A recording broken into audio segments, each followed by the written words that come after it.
누가복음 10장 25절부터 37절까지 함께 읽습니다.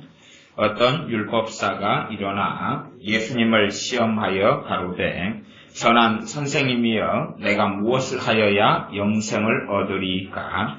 예수님께서 이르시되 율법에 무엇이라 기록되었으며 너가 어떻게 읽느냐? 대답하여 가로되 너 마음을 다하며 목숨을 다하며 힘을 다하며 뜻을 다하여 주 너의 하나님을 사랑하고 또한 내 이웃을 내 몸과 같이 사랑하라 하였나이다. 예수님께서 이르시되 내 대답이 옳도다. 이를 행하라 그러면 살리라 하시니 이 사람이 자기를 옳게 보이려고 예수님께 여짜오되 그러면 내 이웃이 누구오니이까? 예수님께서 대답하여 가라사대 어떤 사람이 예루살렘에서 여리고로 내려가다가 강도를 만나매 강도들이 그 옷을 벗기고 때려 거반 죽은 것을 버리고 갔더라. 마침 한 제사장이 그 길로 내려가다가 그를 보고 피하여 지나가고 또 이와 같이 한 레위인도 그곳에 이르러 그를 보고 피하여 지나가되 어떤 사마리아인은 여행하는 중 거기 이르러 그를 보고 불쌍히 여겨 가까이 가서 기름과 포도주를 그 상처에 붓고 짬내고 자기 짐승에 태워 주막으로 데리고 가서 돌보아 주고 이튿날에 데나리온 2를 내어 주막 주인에게 주며 가로되 이 사람을 돌보아 주라. 고비가 더들면 내가 돌아올 때에 갚으리라 하였으니 내 의견에는 이 세 사람 중에 누가 강도 만난 자의 이웃이 되겠느냐? 가로되 자비를 베푼 자니이다. 예수님께서 이르시되 가서 너도 이와 같이 하라 하시니라. 아멘. 선한 사마리아인에 대한 말씀이 나와 있습니다. 주일날 오후에 누가 어떻게 그리스도인으로 형제로 살 것이냐 하는 말씀을 전하였는데 실제로 주일날 오후에 전한 말씀은 굉장히 중요한 성경상의 주제이지만 그러나 사실은 깨닫고 알기에는 10년이나 20년도 짧은 시간에 불구하고 정말 오랜 시간에 걸쳐서 알고 깨달아야 될 말씀이 됩니다. 실제로 우리의 신앙은 대부분 개인주의여서 내 홀로 소위 말하면 이 신사도 운동 계열로 이야기하면 내 홀로 사도가 되고 내 홀로 선지자가 되고 내 홀로 대단하고 위대한 사람이 된다 하는 가치관 속에 사람들이 매여서 살아갑니다. 대단한 계시를 받는 사람, 대단히 하나님께 쓰임받는 어떤 사람이 된다는 또 존 웨슬리 목사님의 어떤 완전 성화론, 다시 말하면 내 홀로 완전한 사람, 완전체가 된다. 이런 극단론에 들어가 있는 경우가 실제로 이 한국 교회나 또 우리들이 생각하는 잘못된 신앙이 될 수 있습니다. 그러나 실제로 각 지체들, 한 지체로서 완전하다는 것은 불가능하다. 애가 팔이면 팔 자체가 몸 전체가 될 수는 없다. 그런 말이죠. 팔로서의 온전함은 있을 수 있으나 그러나 몸 자체의 온전함은 존재할 수가 없다. 주일날 오후에 한 말씀의 요지는 그렇습니다. 아무리 내가 기도를 많이 하고 아무리 많이 성경을 많이 보고 아무리 많이 내가 봉사나 헌신 등을 많이 한다 할지라도 내 혼자서의 신앙생활에서는 반드시 일정한 것 이상은 나아갈 수가 없다. 그게 성경의 진리입니다. 요한 1서의 말씀이든 야고보서의 말씀이든 요한 복음의 말씀이든 우리 주님께서 너희는 서로 사랑하라 하신 말씀, 그것이 사실은 우리에게 이루어져 가지 않는다면 우리가 주님께서 말씀하시는 정도의 수준까지는 이르는 영적 성장을 할 수가 없다. 그러나 이제 상당히 복잡한 문제도 많이 있습니다. 왜냐하면 교회 안에는 표현적으로 두 부류의 사람이 존재합니다. 믿는 사람이라는 전제 속에서, 예수님을 믿는 주님의 자녀라는 전제 속에서는 한 사람은 육적인 사람, 한 사람은 영적인 사람. 고린도 전서에서도 그 말씀이 왔다 갔다 하지요. 영적인 사람, 영에 속한 사람, 육에 속한 사람. 그래서 영에 속한 사람과 육에 속한 사람이 하나가 되어서 살기는 어려운 거예요. 우리가 형제로서 누군가를 돕는다 할지라도 한계성을 가질 수밖에 없어요. 한계성. 생각해 보십시오. 내가 육적인 사람이다. 육적인 사람이다 그러면 내가 서로 예수를 믿지만은 돈을 누구를 위해 사용합니까? 나를 위해 쓰죠. 또 실제로 돈과 재정의 주인도 누가 되어서 합니까? 내가 되어가지고 살죠. 그러면 내가 육적인 사람이면 돈을 사용하고 물질을 사용함에 있어서 많은 문제가 있습니까? 없습니까? 많은 문제가 생기죠. 빚을 지기도 하고 카드 사용을 잘못하기도 하고 잘못된 결정, 선택을 해서 빚 때문에 올라앉기도 하고. 그러면 영적인 사람이 형제를 사랑한다고 해서 이 사람이 사고 쳐놓은 것을 전부 다 도와준다면 말이 돼요? 안 돼요? 말이 안 되는 거예요. 그러니까 형제 자체가 될 수가 없는 거예요. 사람들은 그것을 자체를 구분하는 것 자체는 힘들고. 그 다음에 그러므로 주님께서 말씀하신 진정한 형제의 성취라는 것은 양자간이든 교회든 전체적으로든 부분적으로든 어쨌든 다 영적인 삶을 살아야 하는 전제 속에서 그래도 최대한의 성취가 나타나는 거예요. 육적인 교회에서는 내가 사랑을 쏟는다 그래도 사실은 육적인 것에 한계를 벗어날 수는 없다 그 말이에요. 아니 내가 경제적으로 A라는 그리스도인을 도왔어요. 그러면 저 사람은 그 경제적인 도움을 가지고 주님을 위한 삶을 살아요? 자기를 위한 삶을 살아요? 자기를 위한 삶을 살기 때문에 밑빠진 독이 물붓기만이 아니라 사실은 저 사람이 육적인 삶을 사는데 내가 영적인 내가 소스를 제공할 수 있는 거예요.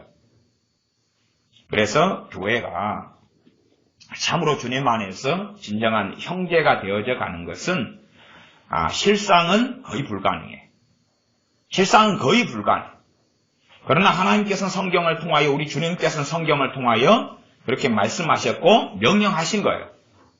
그렇기 때문에 그리스도 안에 진정한 형제를 갖추는 교회가 되어져 가는 것은 목회자든지 또 교회에 속한 하나님의 자녀든지 서로 간에 합력하여 수고하고 노력하여 가지고 10년, 20년, 30년의 오랜 세월 동안 이루어 가야 될 과업일 수밖에 없는 거예요. 그 유튜브 상에 어떤 분이 댓글을 그렇게 다셨더라고요. 주일날 오후 설교에 다신 댓글이 정말로 목사님 말대로 맞아요. 그런 교회가 없어요. 그런 교회, 정말로 형제로 나를 사랑하는 교회, 그렇게 마음이 하나 될 수 있는 그런 건강한 교회가 없어요. 그런 식의 그것보다 약간 더 안 좋은 방식으로 부정적인 방식으로 댓글을 다신 분이 있어요. 유감스럽게 그분은 주일날 오후 설교를 이해를 못 하신 거죠. 사실은 본래 정말로 그리스도인 안에 형제를 갖춘 교회는 없어요. 다른 말로 하면 결국은 내가 그런 교회를 만들어 가고 그런 형제가 내가 되어져 가야 하는 거지요. 그럴 수밖에 없어요. 또 어느 교회에 갔는데 교인이 100명이다. 그러면 99명이 육적인 그리스도인이다. 그러면 내가 그런 사람들의 진정한 형제로서는 살 수가 없다 그 말이에요. 살 수가 없는 거예요. 그러므로 진정한 형제를 가진 그러한 그리스도의 진정한 몸, 그러한 몸은 이 땅에서는 대부분의 경우는 가능하지가 않게 되고 기껏해야 이 땅 육신의 정욕을 가지고 있는 육신을 벗은 다음에야 천국에 들어갔어야 혹은 주님이 재림하신 이후에야 진정한 단일한 한 교회, 주님께서 머리 되시고 우리 그리스도인들이 몸 되는 교회를 그때야 진정한 교회가 이루어진다. 그렇게도 말할 수밖에 없어요. 그럼에도 불구하고 하나님의 말씀은 현재를 살아나가는 우리에게 대한 말씀이고 그래서 주일날 오후의 말씀이 우리가 상호 상합하고 연락해서 서로를 잘하게 하지 않으면 한계치를 말씀 그대로 가질 수밖에 없다는 거예요. 이게 소위 전 세계의 어떤 선지자라고 하는 사람들, 어떤 사도라고 하는 사람들이 대부분 거짓말일 수밖에 없는 것은 그들은 어떤 계시를 받고 은사를 받고 무슨 환상을 보고 성경을 혼자 연구해서 깨닫고 그것이 성경적으로 맞지 않기 때문에 그런 거예요. 혼자 계시를 받고 은사를 받고 말씀을 10년, 20년 어디 기도원 가서 연구하고 그렇게 해서 얼마간 영적 성장은 이룰 수 있으나 그러나 기껏해야 영적인 어린아이를 좀 벗을 뿐이다 그 말이에요. 그래서 아무리 어떤 사람이 나홀로 신앙을 하면서 경건하다 거룩하다 그렇게 말한다 할지라도 기껏해야 초보적인 신앙의 수준을 좀 벗는 데까지는 가능할지 몰라도 그 이상은 나아갈 수가 없는 거예요. 그 이상은. 그것이 실제로 성경이 말씀하는 바예요.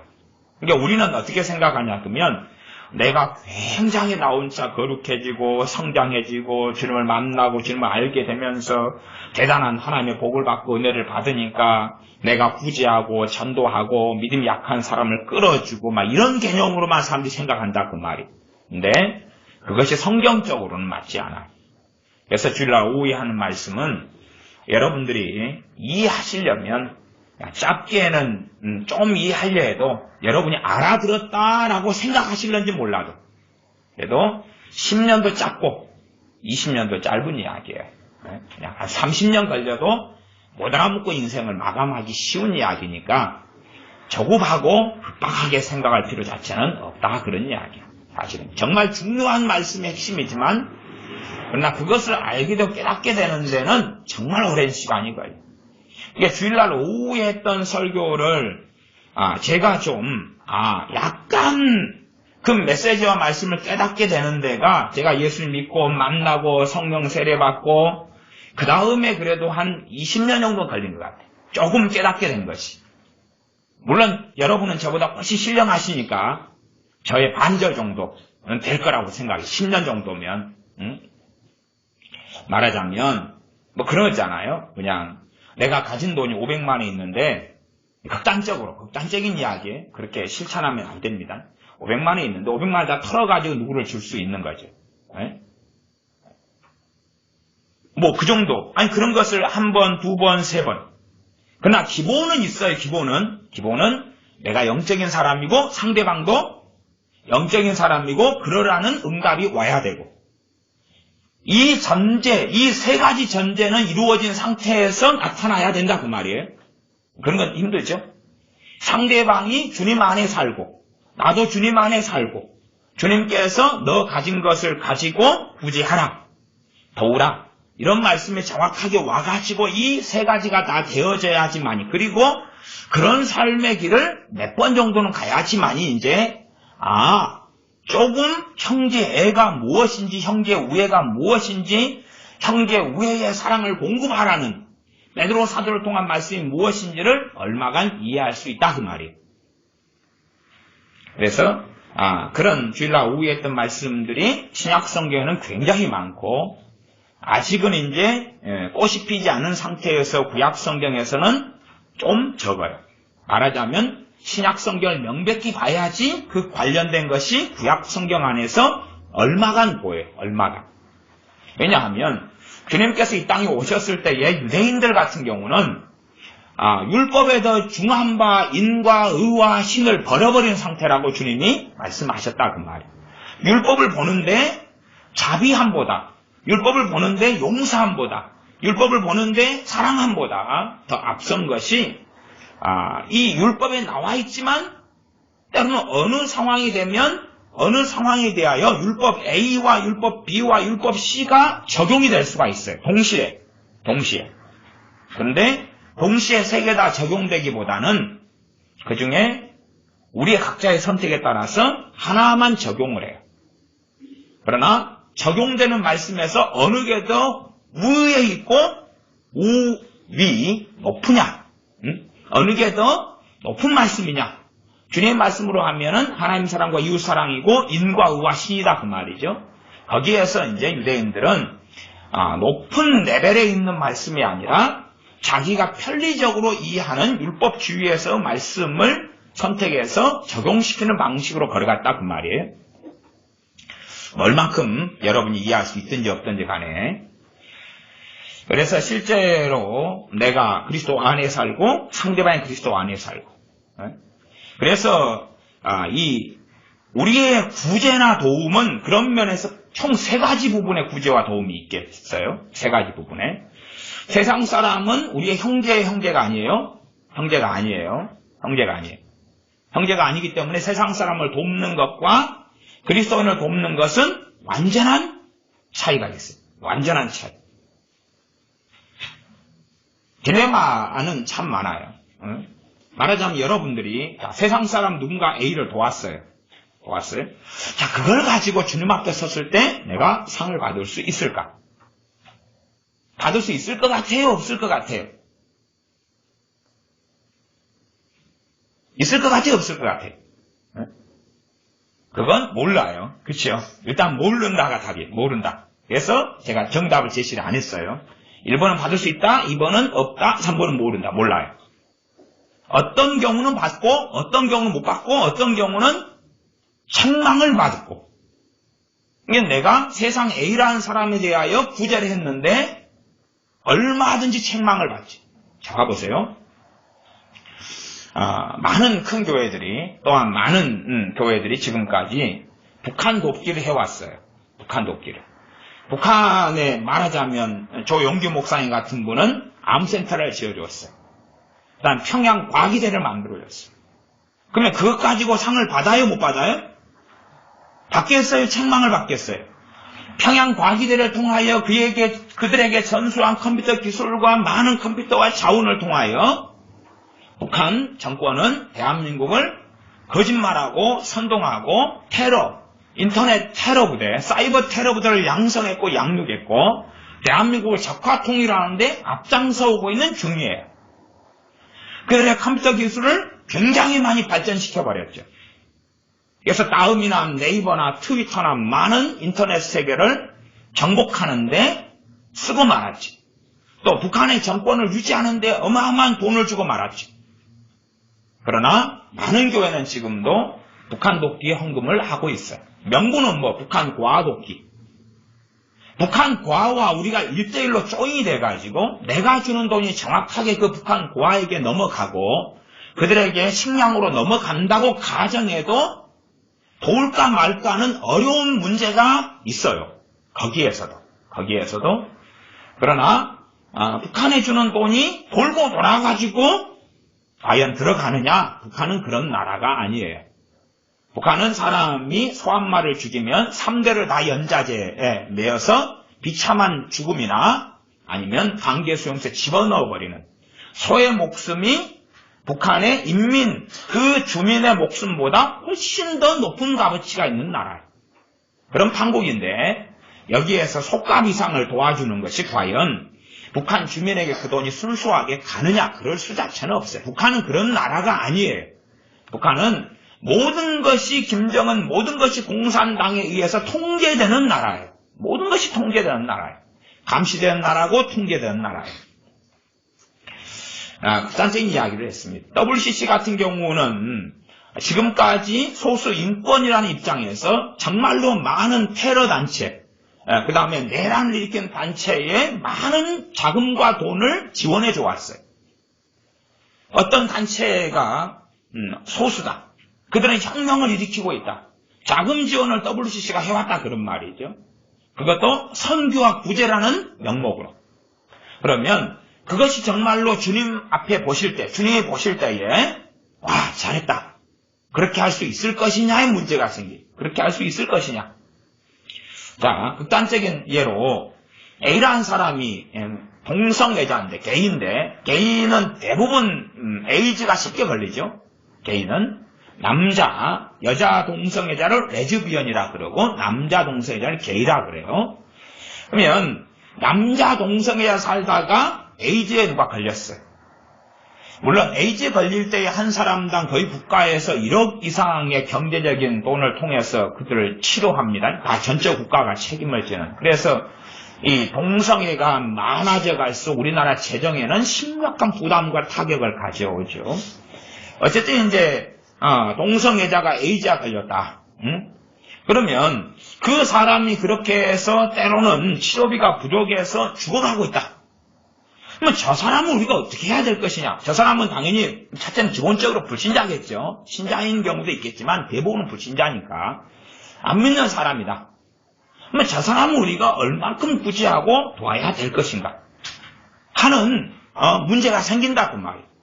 또한 저 에이즈 환자가 돈을 필요하게 될 때는 작은 액수이겠어요? 큰 액수이겠어요?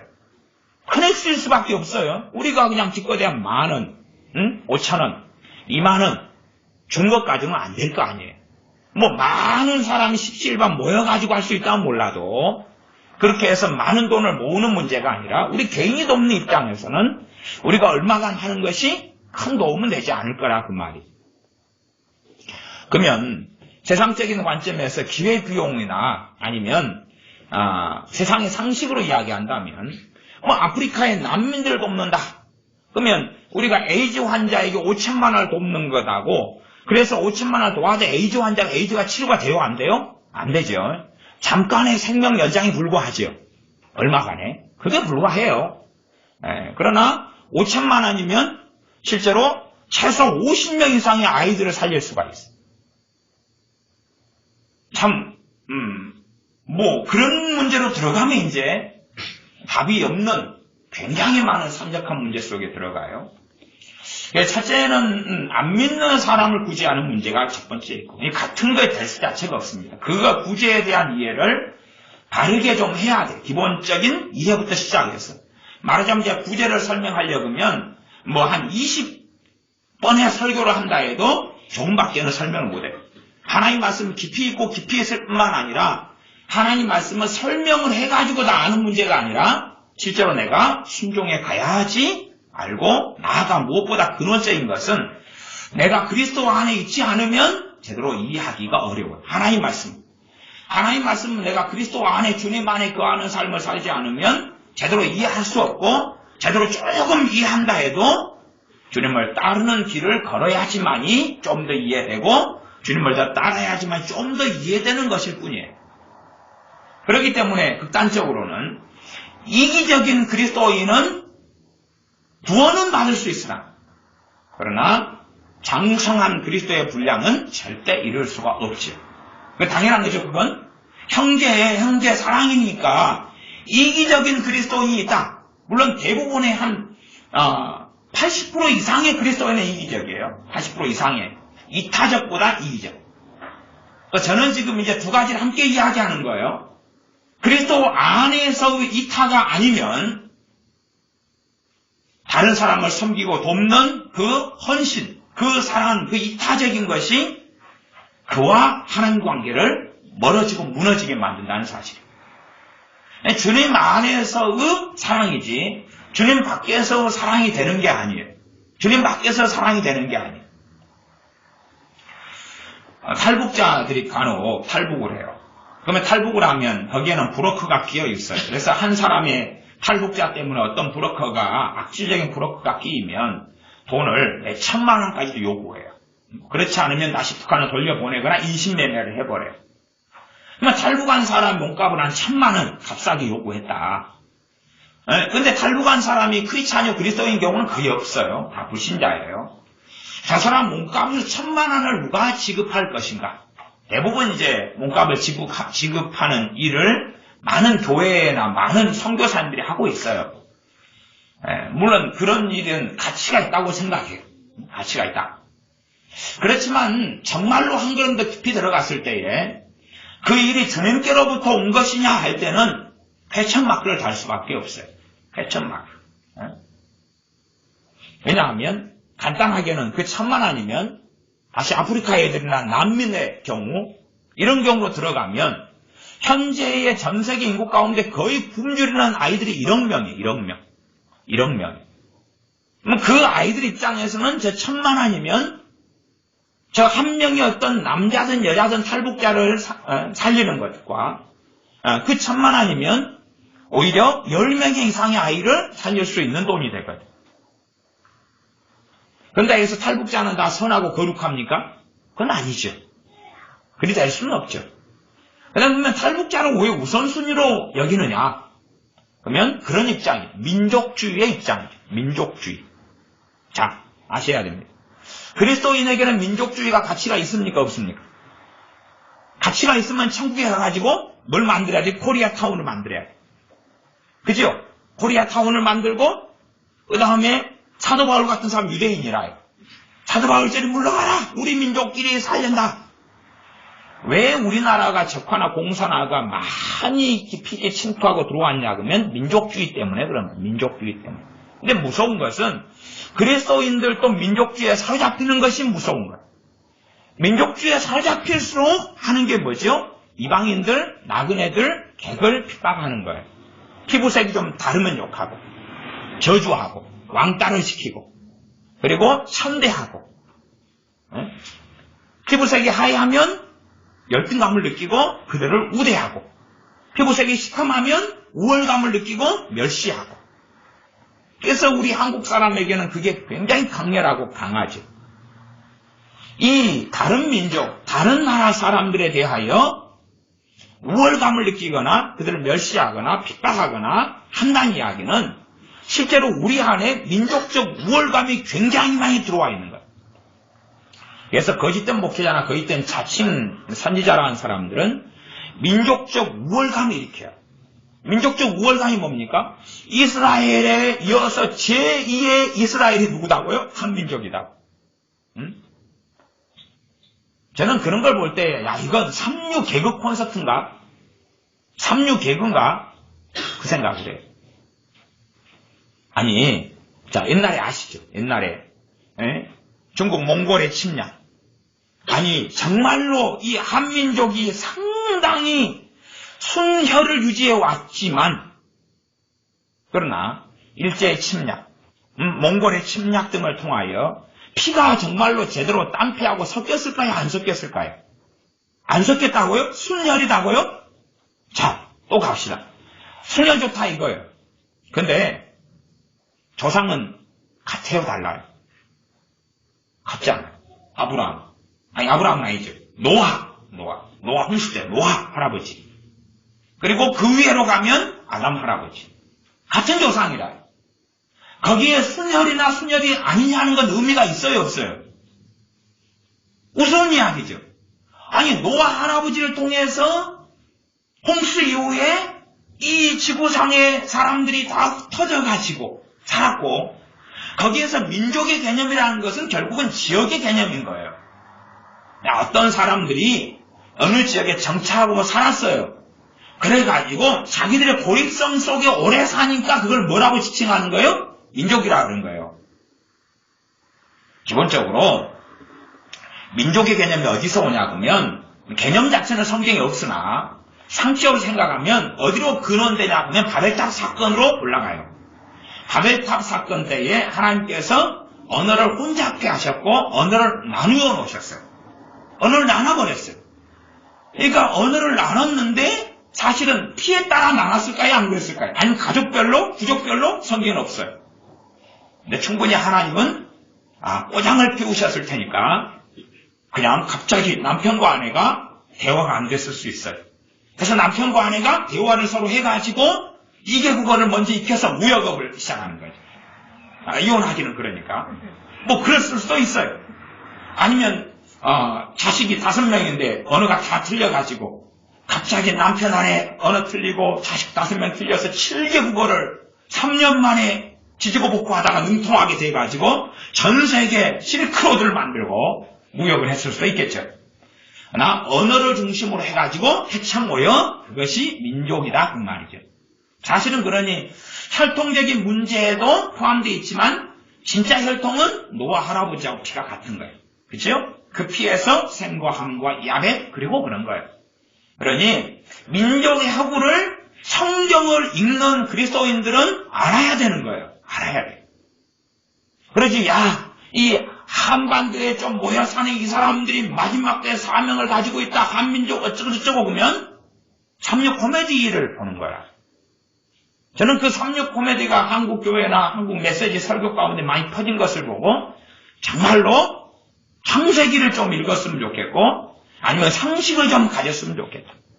제1의 이스라엘, 제2의 동방의 이스라엘. 좀 쇼는 하지 말고 동방의 이스라엘 그러려면 뭐 해야 돼요? 이 베트남에 시집 오고 캄보디아 시집 온 사람들 추방을 시키고 그 애들을 어떻게 해야 될까요? 그 애들이 피를 흐트러뜨리는 거 아니에요. 그치요? 그러니까 그 혼혈 잡족을 어떻게 정리하고 그건 뭐예요? 또 다른 일본과 독일의 제국주의죠. 이게 민족주의와 제국주의는 결국은 한통속이라 이게 한통속. 이게 한민족 안에가 무서운 민족주의와 제국주의가 들어가 있는데 이것은 어느 사상에 의하여서도 바로 동지라가 일어나가지고 끔찍한 일이 일어날 준비가 되는 거라요. 어쨌든 우리 이 한민족은 굉장히 지저분한 민족이라고 제가 항상 설교해왔어요. 악하고 이기적이고 우상숭배가 너무 심각하고 그리고 이 대한민국의 하나님 주시는 복과 은혜와 이 한강의 기적도 순식간에 복음의 놀라운 기적도 순식간에 끝장내버린 평양대봉을 주셨어도 그것도 순식간에 불이 식어버리고 얼마 지나지 않아 심사참배로 얼마 지나지 않아 교회가 내분되고 갈라지고 찢어지고 하는 그러한 속에 또 일제 시대의 독립군들 속에 손쉽게 공산주의가 침투해 들어와 버리는 그러한 이 저력 자체가 하나님의 은혜로서만이 있는 것이지 민족성 자체는 사실은 존재하지 않는 사람들이 유감스럽게 이 한민족이다 하는 이야기를 제가 종종 해왔었죠.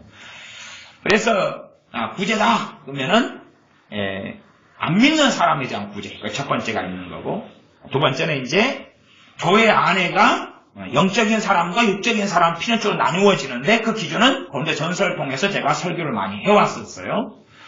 그래서 육적인 사람과 영적인 사람.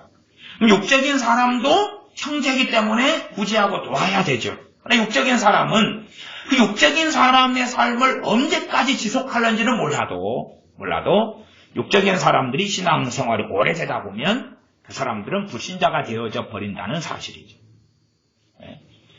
최소한은 그들이 신자로 남으려면 두 가지로 왔다 갔다 해야 돼요. 최소한은. 영적인 삶에서 육적인 삶으로 대부분의 신자가 우리는 그렇죠. 그런 부분이 있어요. 영적인, 육적인 그리스도 안에 그리스도 밖의 삶을 왔다 갔다. 거짓된 복음은 뭐라고 이야기하냐면 내가 예수를 믿으면 영적인 사람이다 그러고 내가 예수를 믿고 그냥 내 마음대로 살아도 나는 신령하고 영적인 삶을 산다고 그리스도 안에 산다고 하는 것은 성경적으로 전혀 맞지 않는 거짓말. 그건 사이비 사상이고 교회 안에는 영적인 사람과 육적인 사람이 공존하고 그리고 이제 저 영적인 사람 입장에서 이 육적인 사람도 그리스도 안에 형제이기 때문에 그들을 얼마나 도와야 할 것인가. 그러나 사실은 돕는다는 것이 결코 쉬운 문제가 될 수가 없다는 사실은 명백하냐. 돕는다는 게 쉬운 건 아니다. 그리고 실제로 어느 시대를 막론하고 교회 안에 영적인 사람이 더 많았을까 육적인 사람이 더 많았을까요? 육적인 사람은 더 많아요. 기득권층. 육적인 사람은 훨씬 많아요. 심지어 여러분이 아시다시피 다윗이라는 하나님의 마음이 합한 사람이 이스라엘 왕이 되었어도 이스라엘 백성들의 대다수가 육적인 사람이었을까 영적인 사람이었을까요? 육적인 사람이었다. 모세라는 대단한 지도자를 가지고 있어요. 대한민국 사람들이 촛불과 태극기로 나눠져 있잖아요. 태극기 집회 사람들은 황교안 국무총리 같은 사람이 차기 대통령이 되면 저는 그걸 간절히 바라는 사람인데 간절히 황교안 권한대행이나 아니면 김진태 의원 같은 사람이 대통령이 되기를 간절히 원하는 사람인데 또 몇 사람 더 있어요. 그렇죠? 근데 황교안 국무총리 같은 사람이 대통령이 되기를 원하는데 그가 대통령이 되었다고 합시다. 대한민국에는 개혁이 될까요? 안 될까요? 안 됩니다. 안 돼요. 된다고 해도 개혁은 안 되는 거예요, 본래가. 한국 사람들은 전부 다 이기적이에요. 대부분 이기적이에요. 모세 같은 하나님이 함께 하시며 대단한 권능을 받은 주의 종이 있었어요. 이스라엘이 개혁이 됩니까? 안 됩니까? 안 되죠. 심심하면 이스라엘 백성이 누구를 죽이려고 그래요? 모세를 죽이려고 그러죠.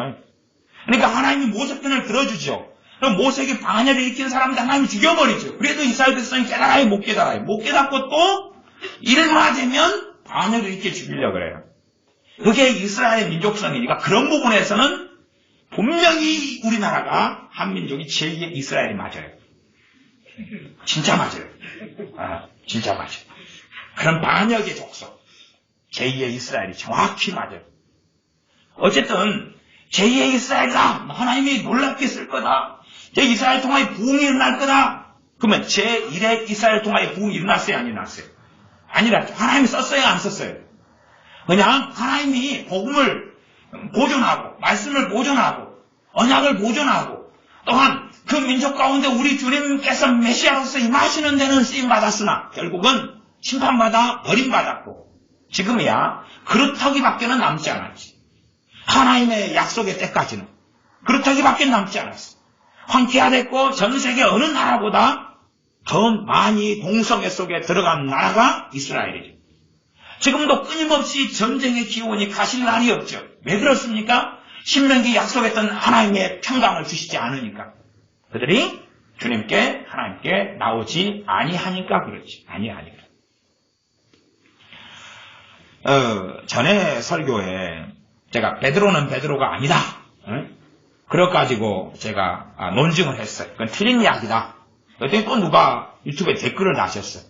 사실 목사님 이야기가 좀 틀린 것 같아요. 그리고 그러면서 맞아요.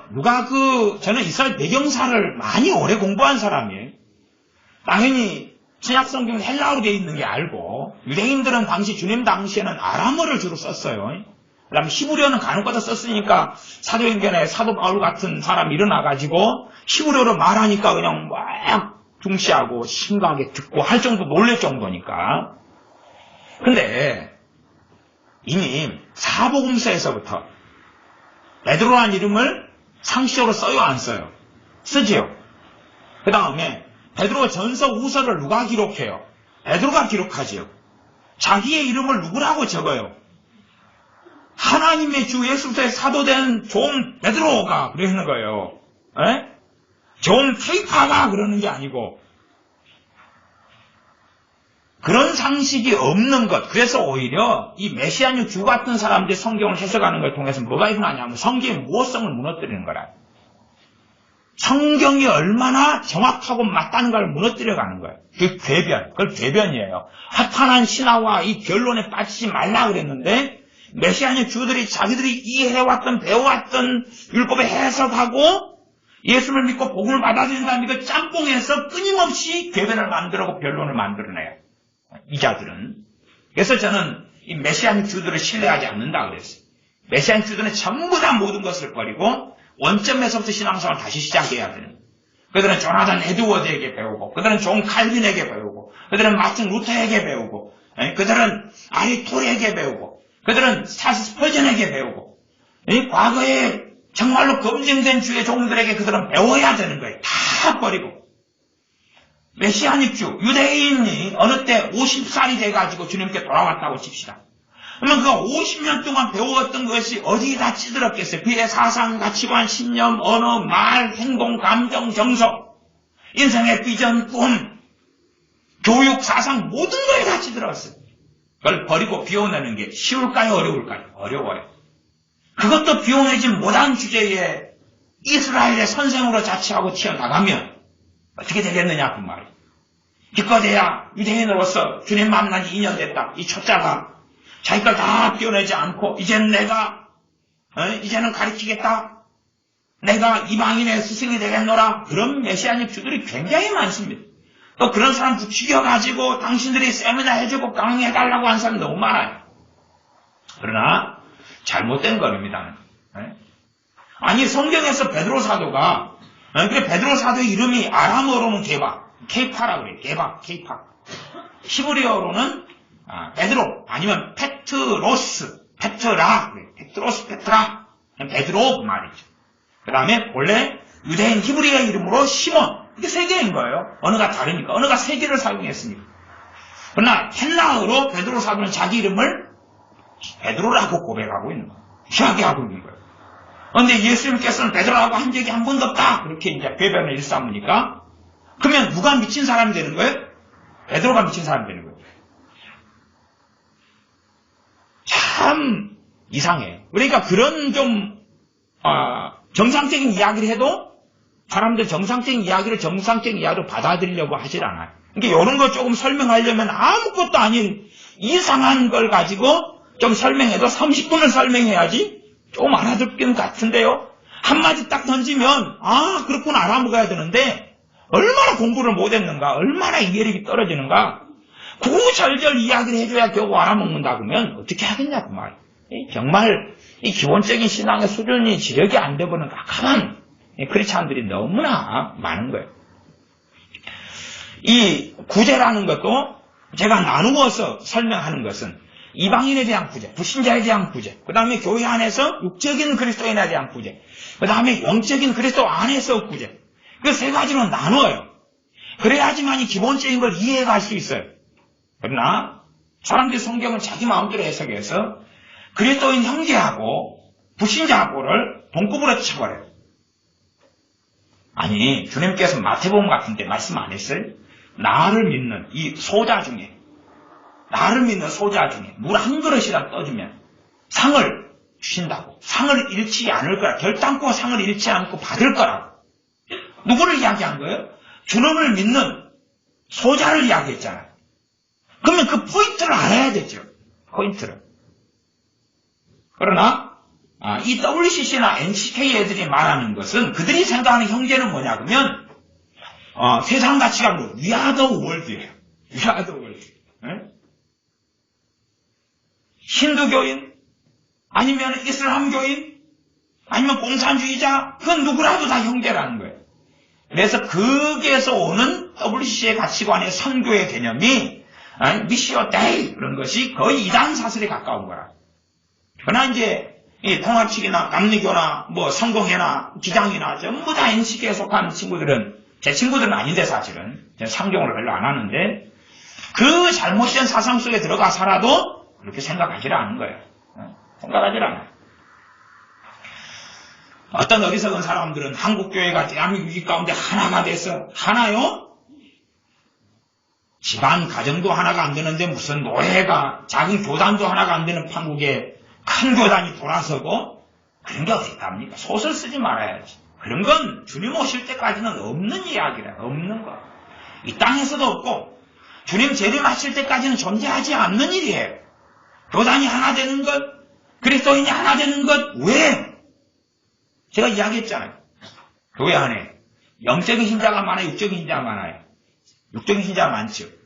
하나 되려면 전제가 뭐예요? 모두 다가 누가 돼야 되죠? 영적인 그리스도인이 돼야 되죠. 아니면 그나마 최소한 괜찮은 것. 지도자들이, 중직자들이 영적인 사람이 되는 게 최소한이라. 중직자나 지도자들이 영적인 사람이 되는 게 최소한이에요. 그러나 사람은 육신을 가지고 있기 때문에 모세의 누나 미리암 선지자라 해도 그가 영적인 사람이고 주의 종이고 선지자라 해도 어느 때가 되면 시기와 질투 때문에 뭘로 바뀌어버려요? 육적인 사람으로 바뀌어버린단 말이에요.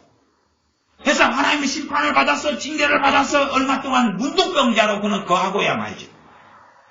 대제사장인 아론조차도 하나님의 기적을 보고 하나님을 배웠고 하나님을 만나고 하나님 앞에 거했던 하나님의 영광을 하나님의 임재 하나님의 영광의 셰키나 속에 있었던 아론 대제사장도 육적인 사람으로 변해버린다는 말이에요. 어느 때나 심지어 아무 때나. 그러면 아론과 미디암이 하나가 된다. 하나가 되려면 어떻게 해야 될까요? 아론과 미디암이 원하는 대로 아론과 미디암하고 모세가 이 하나가 되는 거예요. 그러려면 방법은 크게 몇 가지가 있어요. 아론과 미디암이 원하는 대로 모세가 해줘야 돼요. 그렇죠? 그러면 모세는 하나님을 배반한 사람이 되는 거예요. 하나님 배반한 사람이 되는 거예요. 간단하게는 모세가 원하는 대로 일단 모세가 하나님 뜻 안에 있는 한은 아론과 미리암이 모세가 원하는 대로 하나님이 원하는 대로 해야 된다 그 말이죠. 그래야지만이 주님께서 하나님께서 원하시는 하나인 거라. 한 뜻, 한 마음인 거라. 그렇지 않고 모세가 양보를 해주고 관용하고 오픈하고 형이 원하는 대로 누나가 원하는 대로 합시다. 당신들이 이 이스라엘 백성을 이끌어 가시오. 나는 가만히 있으라요. 그러려면 모세는 하나님을 외역한 외반한 사람이 되어야만 한다 그 말이죠.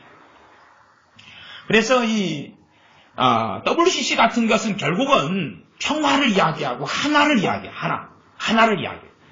그들이 주장한 하나는 뭐냐 그러면 하나가 되려면 진리를 포기해야 돼요. 절대 진리는 포기해야 돼요. 그래서 WCC 안에 주장하는 많은 것들은 절대 진리를 포기하는 거예요. 그리고 야합을 하는 거예요. 좋은 게 좋은 거야. 그리고 정말로 중요한 복음의 절대 진리는 타협하고 야합하고 덮어버리는 거예요. 그러면서 하나가 되어져 가는 길을 걷는 거죠. 그리고 그것이 진리이냐? 그것을 실천해 봐야 된다고 주장하는 것이 WCC나 NCK 애들이 하는 이야기죠. 어쨌든 육적인 사람과 영적인 사람이 하나 되는 것은 하나님께서 원하시는 단 하나의 방법밖에 없는데 영적인 사람으로 육적인 사람이 되는 것 하나 말고는 없는 거예요. 그거 말고는 없는데 그렇기 때문에 결국은 일반적인 교회에서는 불가능하다 그 말이에요. 불가능해. 그러니 결국은 최소한의 것은 그런 거죠. 최소한의 것은 영적인 사람끼리 그냥 함께 형제를 나누고 사는 거 말고는 없는 거예요. 영적인 사람끼리 형제를 나누고 사는 거 말고는 없어요. 그거 말고는 답이 없어요. 그거 말고. 그리고 이제 육적인 사람, 영적인 사람이 될 때에 이 영적인 사람은 누구를 위해 살아가요? 주님을 위해 살아가요. 영적인 사람의 지도자는 누구예요? 주님이에요. 사람이 아니라.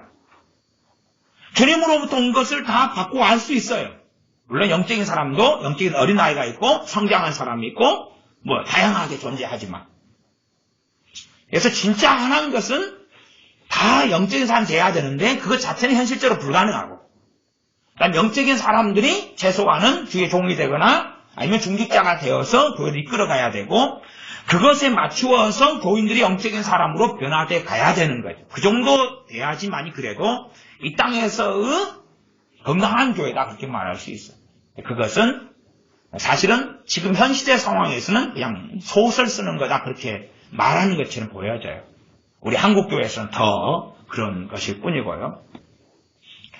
그러면 성경에서 주님께서 명령하시는 그것은 영적인 사람과 영적인 사람에 대한 이야기가 기본적으로 요한일서 같은데 그리고 또 동일하게 이제 육적인 사람이라도 육적인 그리스도인이면 형제지요.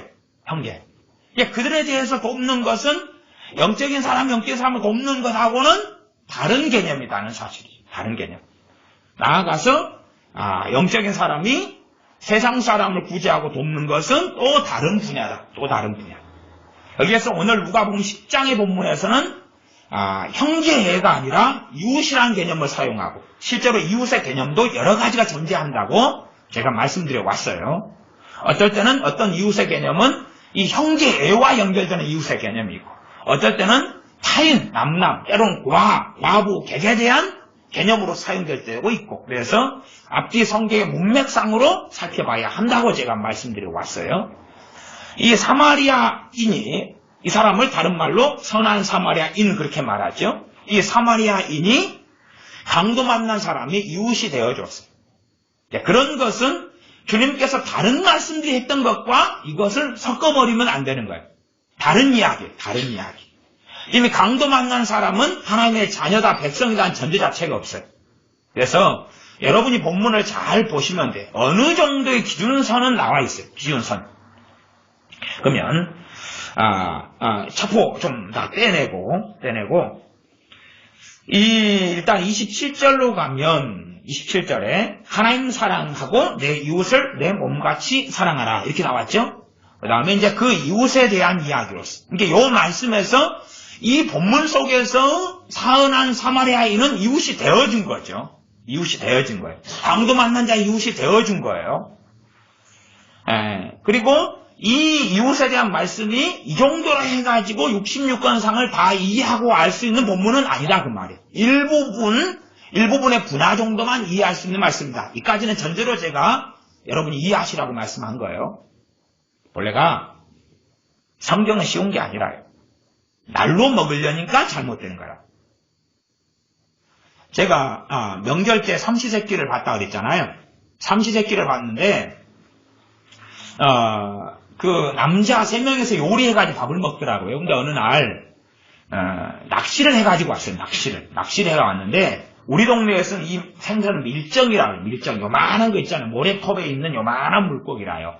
이거 한 4마리인가 몇 마리 잡아왔어요. 잡아왔는데 그 한 30대 후반 되는 친구가 요리를 했어요. 이걸 회를 만들고 막 그랬는데 저녁 8시부터 이걸 요리를 했는데 언제 요리가 끝나서 저녁밥을 먹었냐 그러면 새벽 3시에 먹었어요.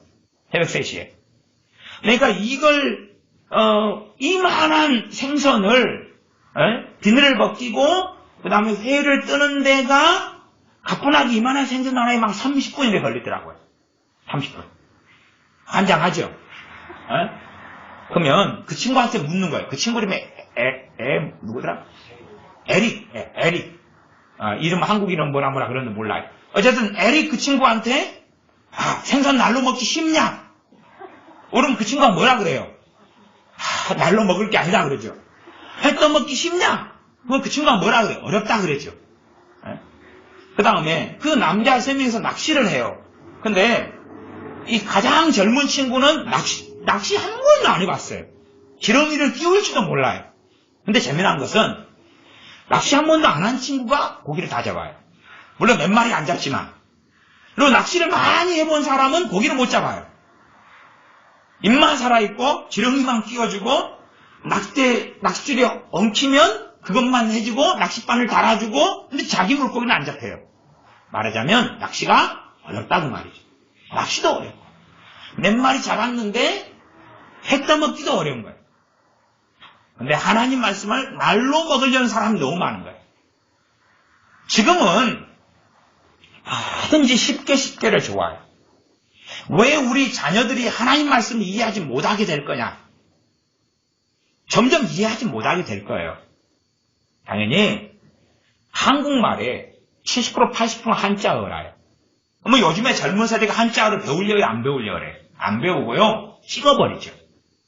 찍기 잘하잖아요. 찍기 뽑기. 대강 이런 의미일 것이라고 추정해서 찍어버려요. 그러면 성경 단어하고는 맞아요? 안 맞아요? 안 맞아요. 안 맞아요. 하나님의 작전이 뭐지? 하나님의 경륜이 뭐지? 모르잖아요. 알려고 하지도 않고 왜? 안다 해서 밥이 나와 떡이 나와 돈이 나와 피자 한 판이 나와 치킨을 누가 시켜도 그런 게 아닙니까? 이게 점점점 한글 속에는 한자를 알기를 싫어하고 그리고 하나님 말씀을 안다 해도 쉽게 알 수가 없어요. 쉽게 알 수 없어요. 본래가 쉽게 알 수 없는 거라. 쉽게 알 수 있다고 생각하는 사람들이 착각인 거야. 그러면 쉽게 알 수 있는데 구약의 주인공이 우리 주 예수님이라고 주님이 직접 말씀했어요. 유대인들이 구약 성경 맨날 들다보고 예수님 만나요 못 만나요? 쉽게 알면 만나겠어요 못 만나겠어요? 만나죠. 신천지나 이단이나 사입이나 안식교가 뭐 보다가 나와요? 성경 보다가 나와요. 성경이 쉬우면 성경 보다가 회기가 터지지. 이단과 사입이가 나오고 통일교가 나오고 신천지가 나오고 안식교가 나오고 몰몬교가 나오고 여호와의 증인이 나오고 그렇게 나올 것 같아요? 이단 사입이나 이상한 사람이 왜 나와요? 그럴 리가 없어요. 말씀은 어려운 거라요. 본래가 어려운 거라요. 그리고 하나님 말씀에 관심 없는 사람이 아무리 설교 듣고 주님을 사모하지 않는 사람이 아무리 설교 들어도 알 수 없는 거라요. 맛배기는 조금 볼 수가 있어요. 그러나 깊이 있는 것은 알 수가 없는 거라요. 그러니 아이고 오늘 목사님은 구제에 대해서 설명을 좀 하신다면서 참 어려운 이야기를 난감한 이야기를 쭉쭉 많이 하시네? 그냥 100번 뭔가를 더 들어야 되는 거여서 그냥 한 번, 두 번 듣는 거예요. 그것 듣고는 알 수는 없는데 시작이라고 생각해요. 시작. 뭐 시작이 반이다. 여기는 해당은 없어요. 그건 거짓말이고. 뭐 시작이 반이에요. 1% 했으면 1%지. 뻥치고 있는 거예요. 용기 주려고 그러는 건데 진리는 아니라요. 창세기 한 장 읽으면 10편까지 읽은 거예요? 뻥치고 있네. 그래서 구제는 그게 세 부분이고 그것도 제가 간략하게 지금 이야기하는 간략하게. 자 그러면 이제 이 강도 만난 자에 대해서 이 사마리아인이 어떤 조치를 취했는가를 좀 봅시다. 이웃 사랑하고 지금 연결되죠. 본문이 주님이 하신 본문은 누가복음 10장의 본문에서 그래서 34절 누가복음 10장 34절 33절은 그를 보고 불쌍히 여겨 그렇죠. 불쌍히 여겨 그러니까 순수한 마음이죠. 불쌍히 여겨 그 말은 순수한 거예요. 순수한 거. 뭔가를 받으려고 하는 게 아니고 보상을 바라는 게 아니라 순수한 거예요. 순수한 거. 불쌍히 여겨. 이걸 다른 말로 자비, 긍휼이다 그럽니다. mercy. 34절 가까이 가서 기름과 포도주를 그 상체에 붓고 싸매고 기름 포도주는 당시에 소독약으로 쉽게 대종적으로 쓰여왔던 것입니다. 소독 정도, 아까진 정도 바르는 거죠. 요즘으로 가면 그 사람을 데려다가 CT 촬영해주고 그러면 단가가 안 맞아요. CT 촬영하고 이제 당시 돈 내시오 그러면 맞을 수 있는데 데리고 간 사람 낸다 그러면 지금 포도주와 기름은 얼마 안 해요. 그리고 돈 액수도 봐보세요. 액수가 얼마 나오냐 그러면 그 상체에 붓고 싸매고 자기 짐승에 태워 주막으로 데리고 가서 돌보아주고 이튿날에 데나리온 2를 내어 주막 주인에게 주며 가로되 데나리온 몇 개 줘요? 2개. 한 데나리온이 얼마죠? 하루 노동자 품삯이라. 그러니까 요즘에는 인력시장 같은 데 다니면 한 10만 원 정도까지 주고 그래요. 근데 10만 원을 정상적인 노동자 임금이라고 말하면 제가 볼 때는 좀 안 될 것 같아요. 제가 생각할 때는 한 6, 7만 원 정도까지. 주로 노동자, 그러면 여자, 남자, 평균치 정도. 5만 원이면 좀 적은 것 같고. 그래서, 기본 그냥 한 6천 요즘에 얼마인가요? 1시간 최저임금? 6천 몇백 원이나 치면, 거기에서 한 10시간 하나요? 그러면 한 6만 몇천 원? 그러니까 한 7만 원? 그러면은 얼마를 맡기고 가는 거예요? 14만 원 맡기고 가는 거죠? 14만 원. 물론 당시의 물가 수준이 요즘 우리나라 물가보다는 훨씬 더 싸기 때문에 값어치는 충분히 20만 원 이상을 했을 거라고 생각해요. 당시에는 이 재산이나 데나리온 같은 게 귀했으니까 우리는 흔하고 그런 차이는 존재하죠. 그러나 우리가 생각하는 식으로 몇백만 원, 몇천만 원은 아니죠. 이게 이 사람의 사랑을 발견할 수 있는 것은 가가지고 자기가 첫날을 돌보고 이튿날이 된 거예요. 첫날을 자기가 케어하고 돌본 거예요. 돌보고 당시에 물가가 굉장히 쌌다는 걸 알 수 있어요. 요즘 같으면 환자를 맡겨놓고 돈을 한 20만 원 맡겨놓고 가면 환자 받아야 안 받아요?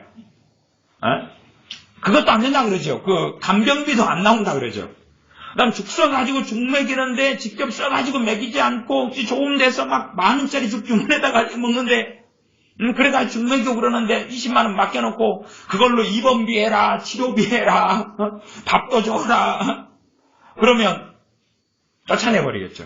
그러니까 당시에 물가가 이 정도인데 그러니까 우리가 생각하는 것보다 기준이 그렇게 높은 게 아니에요. 높은 게 아니에요. 시대 상황에 반영 정도는 이해를 해야 되고 그러지 한 막 3천만 원, 5천만 원 도와가지고 어떻게 구제하는 그런 이야기를 하고 있는 게 아니에요. 이게 당시의 사람들도 극히 이기적이어가지고 과거에 주의 종에 들어가 있던 제사장이나 레위인이 이 강도 만난 자를 보고 피하여 가버려요. 피하여 가버려요.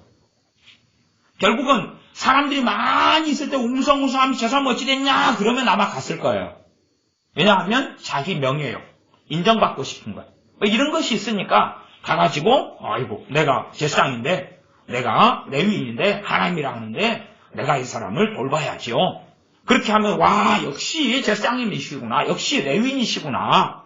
그럴 텐데 아무도 보는 사람이 없는데 혼자 그냥 끙끙대고 죽어가고 있는데 그런데 보고 버리고 가버리죠. 아무도 안 보니까. 괜히 데리고 가가지고는 그 사람을 들쳐 업어야 될 수도 있고 아니면 자기 당나귀에다 태워야 되고 그 다음에 지금처럼 보험이 되거나 경찰을 부르거나 119 부르거나 그게 있어요 없어요? 없잖아요. 다 자기가 책임져야 돼. 책임져야 돼. 최소한 거동까지는 못하더라도 자기가 스스로 내 집이 어딘데 어떻게 연락 좀 해주세요. 강도 만났을 때 돈은 없고 그래도 이제 신분이 좀 밝혀지고 뭐 어떻게 할 때까지는 좀 어떻게 해야 된다 그 말. 근데 그런 상황에서 이 사람을 케어하고 돌보는 것은 어렵다 그 말이죠. 그래서 이 사람은 강도 만난 사람이니까 강도에게 강도라는 거 그냥 도둑질을 이야기하는 게 아니니까 신체적인 해를 입힌다 그 말이에요. 신체적인 해가 안 입었으면 다 뺏기기만 했는 강도를 당했다면 이 사람은 그냥 도망갔겠지. 기름과 포도주를 싸매줄 이유가 없겠죠. 막 피가 막 흐르고 제대로 거동하지 못하고 걷지 못하고 몰배를 맞았고 이런 거죠. 상처가 있고 상해를 받았고 이런 사람이죠. 그러면 이런 사람은 자기 자신을 보호할 수가 없는 거예요. 자기 자신을 지킬 수가 없는 거죠. 그런 사람을 지금 도운 거예요. 그런 사람을. 그래서 이런 사람에 대한 돌봄이라는 것은 정말로 필수적인 거구나. 이 정도까지 이해할 수 있는 거예요. 정말로 이게 절박하고 필수적이고 중요한 것이구나. 말하자면 야고보서에서는 행함 있는 믿음 이야기할 때에 어떤 형제가 이렇게 나와요. 성경이. 거기서 육적인, 영적인 이걸 구분하지 않습니다. 형제가. 그리고 사실은 우리가 구제에 있어서 기본적인 구제는 구분할 필요 자체가 없어요.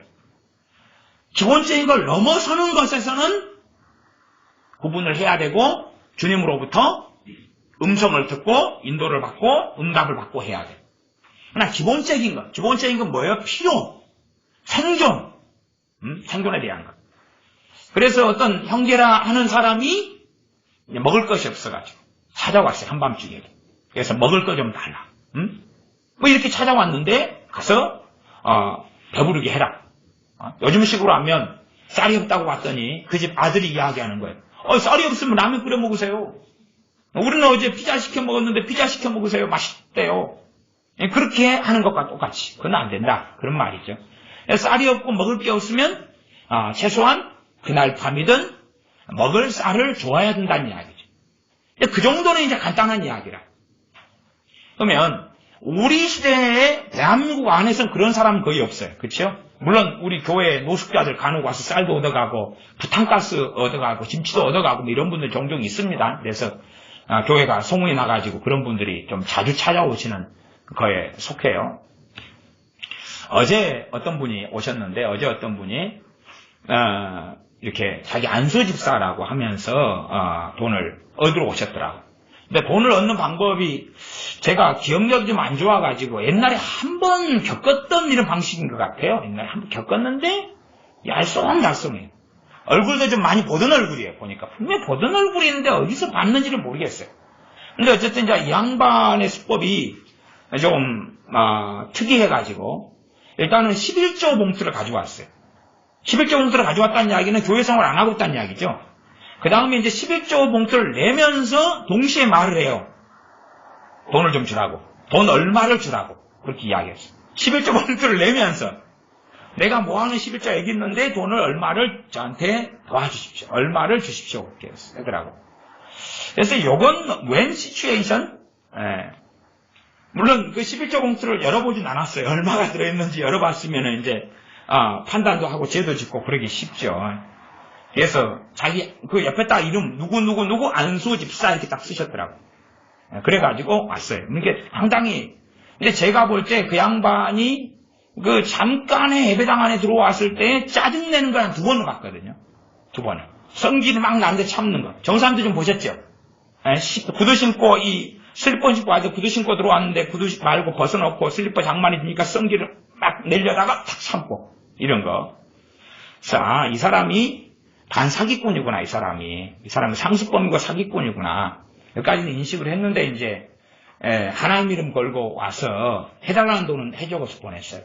그리고 11조는 축복기도 해달라는 거예요. 축복기도. 그래서 축복기도를 해줬어요. 해줬는데 축복기도가 회개기도로 해줬어요. 10년 기도를 해줬어요. 10년 기도를. 이 거짓된 삶을 사는 것을 회개합니다. 그리고 기도를 해줬어요. 그리고 이제 11조부터 그대로 돌려주고 그거 받으면 큰일 납니다. 교회가 받으면 이제 이런 사람들 온갖 거짓말해. 전혀 뚜껑 안 열어보고 그대로 가져가십시오. 그리고 달라는 돈 그대로 액수 갖다가 그대로 채워가 줬어요. 2가지 봉투 다 줬어요. 그러니까 이제 뒷말은 안 나오겠죠.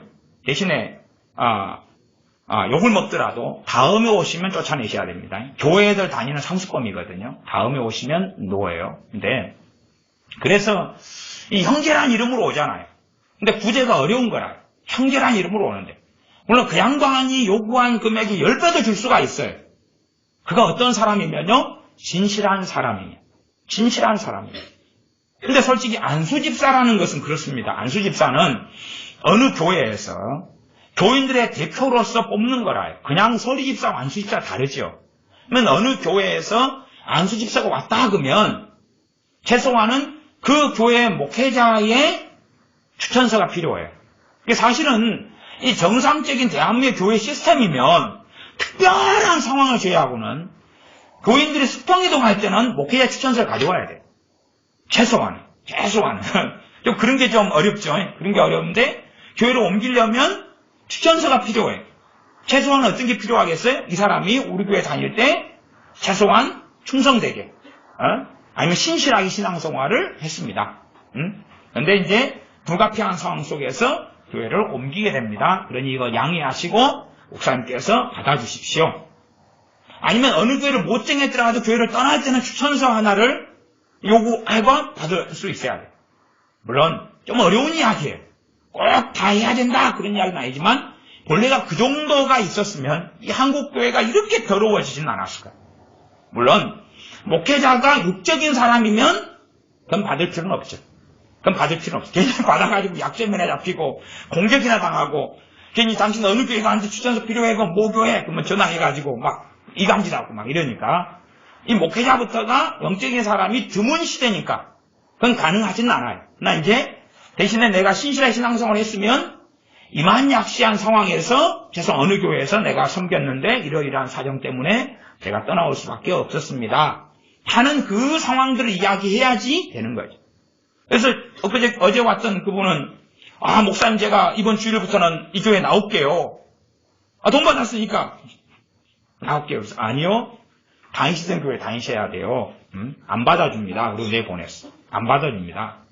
그러니까 다니던 사람이 올 때는 기본적으로 수평이동의 경우는 정상적인 신앙생활을 해온 다음에야 수평이동인 거죠. 사실은.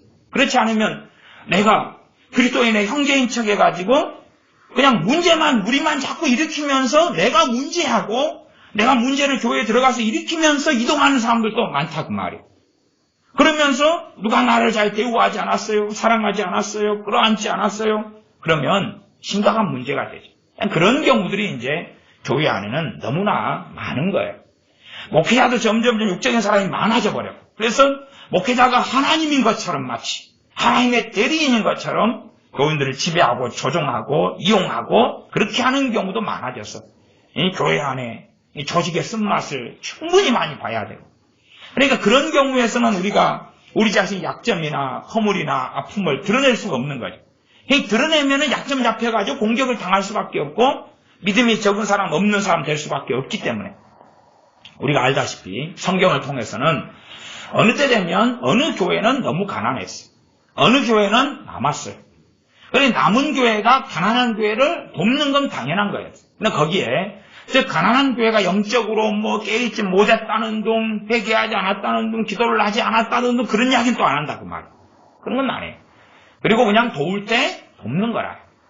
그런 것처럼 그러나 이제 당시에 주로 교회에는 필수적인 부분에 도운 것이 기본이에요. 자, 그런 것은 과거에도 이야기를 많이 했죠. 정말 긴급하고 필수적이고 기본적인 부분을 돕는 것은 첫 번째. 그것은 형제라면 외면하지 않아야 되는 거예요. 그래서 세상 사람들에 대한 구제도 필요한데 순서는 명백해요. 그리스도인 안에 형제를 돕는 게 먼저. 그 다음에 두 번째는 세상 사람을 돕는 이 두 가지가 조화를 이루는 가운데 우선순위는 명백한 거예요. 우선순위는 명백해요. 그 다음에 이제 생계를 유지하기 위한 단지 밥을 먹는 것. 내가 오늘 저녁에 겨울인데 입을 옷이 없어서 얼어 죽어가고 있는데 이불을 주거나 겉옷을 주는 것. 그렇게 필수적인 거다 그 말이에요. 그렇죠? 거기에 핸드폰 요금을 제공해주고 이런 것은 그런 게 아니다 그 말.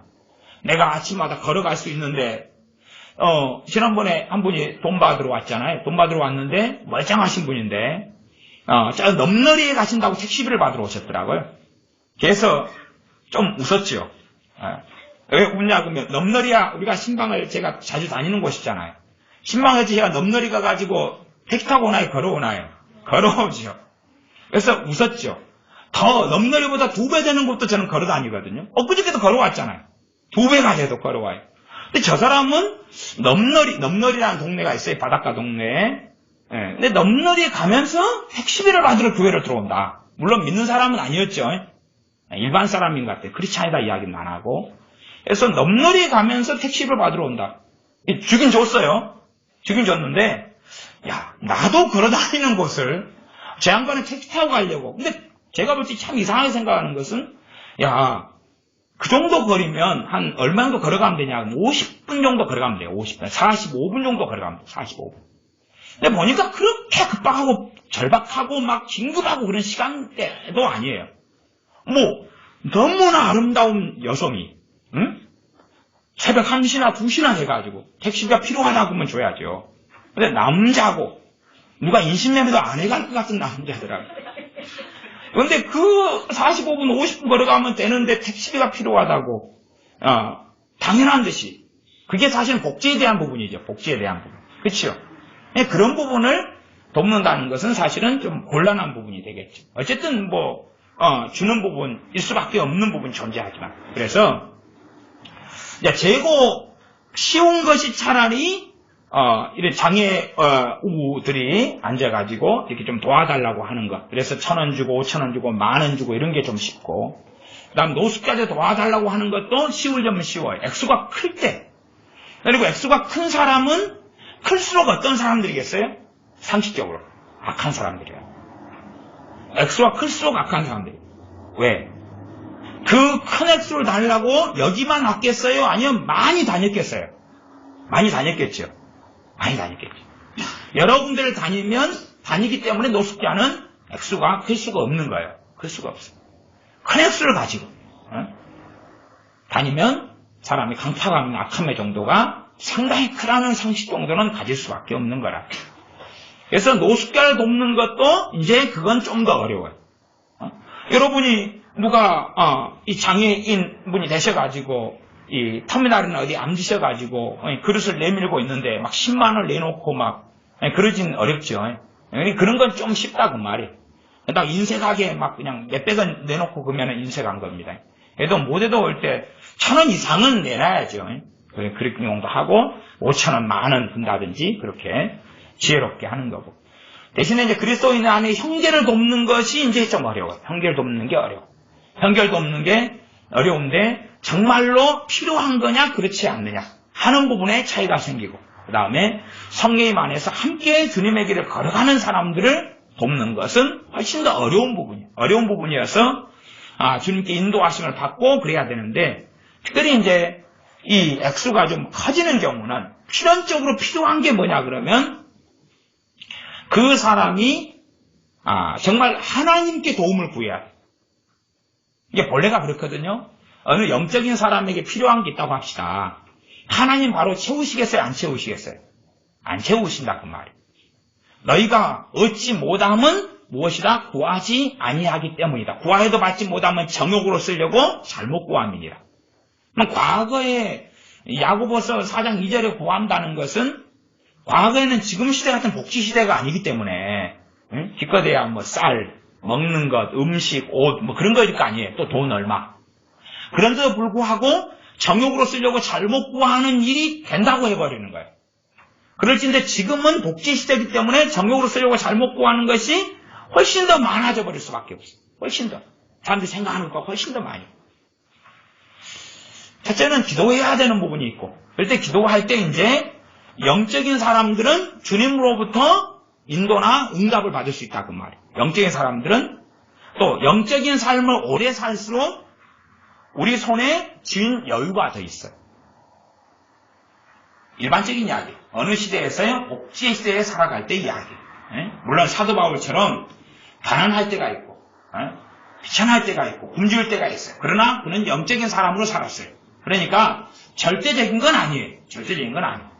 최소한은 하나님 말씀의 기본 원칙은 첫째는 명확하게 있어요. 원칙은 너희는 사랑의 빛 외에는 아무에게도 무엇을 지지 말라? 빚을 지지 말라. 이게 지금 시대는 빚은 반드시 정리를 해야 돼요. 빚을 정리를 해야 돼요. 그러니까 사업한다고 빚지는 게 당연하게 여기는 사람은 당연하게 주님의 말씀을 부인하고 어기고 잘못된 길에 걸어가는 사람이에요. 어제도 11조 낸 그 양반한테 기도해드리고 11조도 내가 돌려줬습니다만은 좀 어려운 이야기. 11조에 대한 어려운 이야기. 어려운 이야기. 이게 그에 대해서 제가 더 깊이 있게 진도를 많이 나가서 이야기는 안 해요.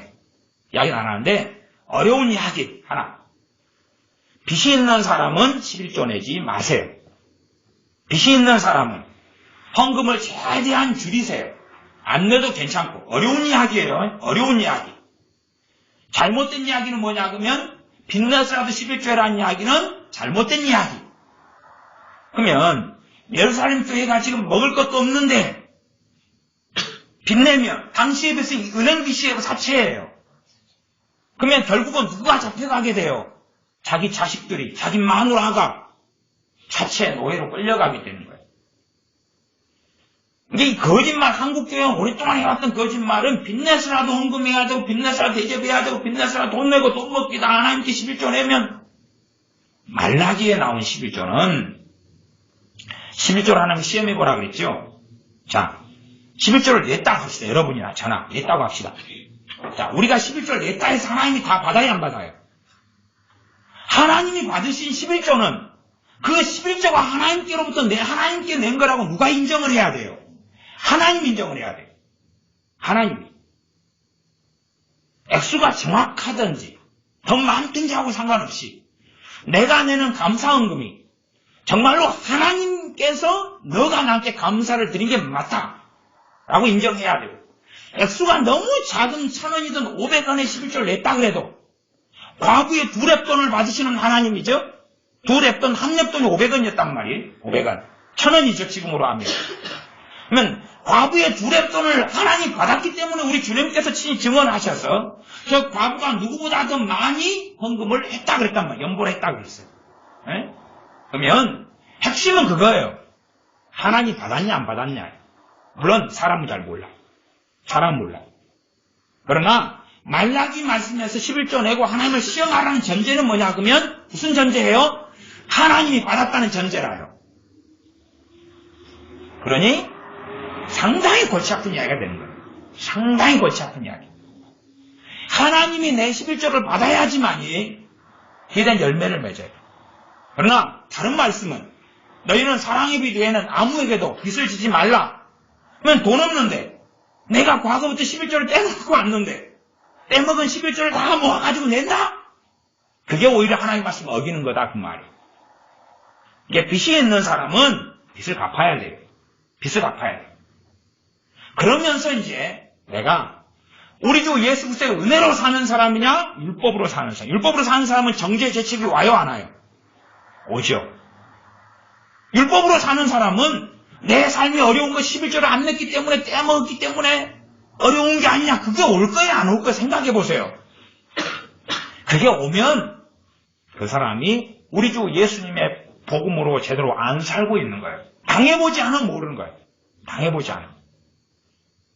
내가 빚이 있어가지고 내가 갚을 돈이 한 달에 이자 원금해가 50만 원인데 여기 돈이 30만 원밖에 없고 그 가운데 20만 원의 연금이다.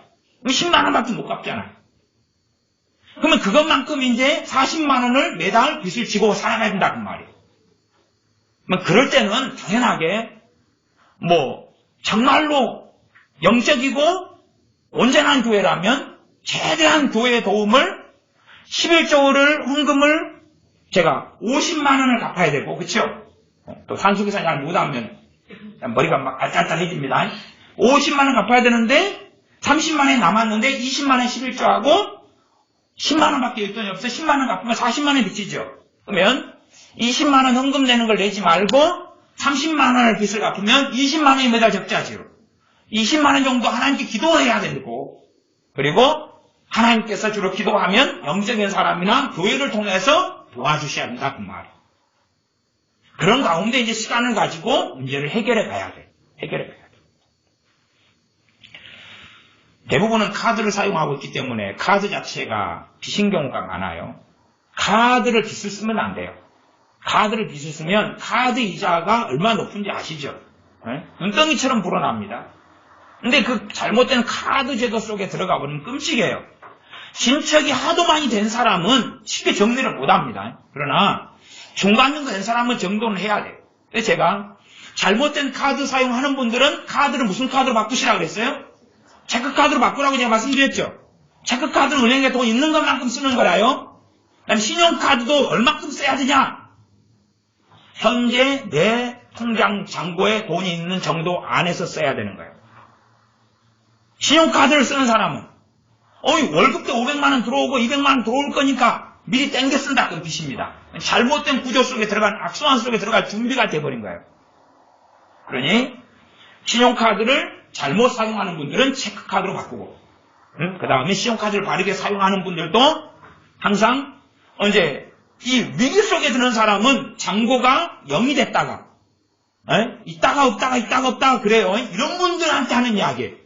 잔고를 5천만 원 남겨놓고 신용카드 신경 쓸 건 크게 없죠. 아니 그냥 1년에 잔고가 2천만 원씩 늘어가요. 그러면 신경 쓸 건 없잖아요. 그렇죠? 그러나 그런 분들도 과소비, 과지출은 낼 수 있다 그 말이에요. 근데 통장에 잔고가 있다 없다 이런 분들은 신용카드를 통해서 발목을 잡혀버리고 그리고 죄 가운데 쉽게 들어가 버린다. 돈 문제가 얽히고 빚 문제가 얽히는데 영적인 삶을 살기 어려워요, 쉬워요? 쉽다고 생각하면 정신 나간 사람이에요. 돈에 대한 갚아야 될 게 있는데 여러분 안에 초조와 불안이 없어요? 있죠? 그런 게 있을 수밖에 없는 거라. 내가 카드를 통해 대출을 받았다. 이게 여러분이 고쳐야 될 버릇이 참 많은데 고쳐야 될 카드 사용의 버릇 할부 해야 돼요? 안 해야 돼요? 안 해야 돼요. 할부하는 덜 떨어진 인간들이 있어요. 덜 떨어진 인간. 그것 다 못된 버릇 다 고치세요. 할부. 50만원짜리 물건을 사는데 무이자든 뭐든 그 할부 아주 안 좋은 버릇이라. 할부를 쌓아가면 한계가 와요 안 와요? 50만원짜리 10개월 할부해서 5만원 내니까 그러니까 여윳돈 있는 것처럼 보이지만 문제는 계속 빚tem처럼 커지는 거예요 이게. 일시불 무조건 일시불 무이자든 뭐든 필요 없어요. 일시불로 하게 되면 한계 상황을 자기가 알아요 몰라요? 알죠? 왜? 일시불은 조금 있다가 카드 요금 상환할 때 그 한계를 겪으니까. 그러나 할부로 해버리면 문제를 10개월 할부다 하면 10개월만 끌고 나갈 수가 있어요. 그때 되고 문제가 터지면 손도 못 써요. 그때는 몇 천이 돼가지고 있어요. 카드 돌려막기 하는 경우는 2천, 3천이 돼가지고 있어요. 그러면 뒤로 손 들고 항복해야 돼요. 저는 서민을 이야기하는 거예요. 사업가 이야기하는 게 아니고 서민을 이야기하는 거예요. 어지간히 카드를 좀 써가지고 연체가 돼버리면 카드는 아시죠? 이자가 다시 원금 노릇을 하는 거. 그러니까 100만 원에 대한 이자가 손쉽게 20만 원, 30만 원이 돼버리는 거예요. 그 정도도 이해 못 하시면 아주 곤란합니다. 그래서 카드 사용을 잘해야 되는 이 상식적인 것은 어디서 가르쳐야 돼요? 교회에서요? 부모가 자식한테 가르치고 잘 못 들으면 자기 엄마한테 물어보세요. 자기 엄마한테. 엄마가 70살 되면 엄마 나 카드 사용에 대해서 좀 가르쳐주세요. 어릴 때 못 배웠어요. 나 이놈아 나도 카드가 없는데 나도 몰라. 인터넷 보고 배우세요. 똑똑한 사람들이 많아요. 최대한 하나님 말씀은 사랑의 비교에는 빚을 지지 말아라. 그래서 하나님께 빚을 정리하는 것을 가지고 기도를 해야 돼요. 빚을 낼 생각을 하면 안 되고 빚을 져야 될 상황에서는 뭐 해야 되는 상황이에요? 뭐 해야 되는 상황이에요? 하나님 앞에 엎드려야 될 상황이란 말이에요. 쉬운 방법이 뭐예요? 카드 긁는 거지. 쉬운 방법은 카드 긁는 거고 어려운 방법은 하나님께 엎드리는 거라. 왜?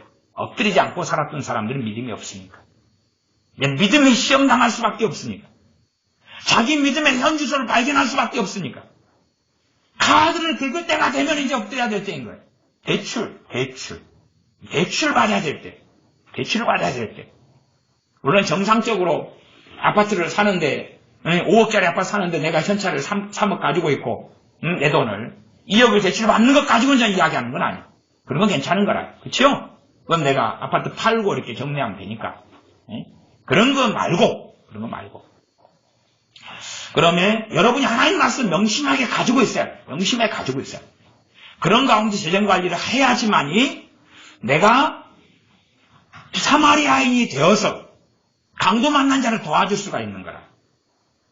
지금 주님이 하신 말씀 뭐예요? 너는 그런 이웃이 되라는 거죠. 되려는데 내가 빚쟁이라.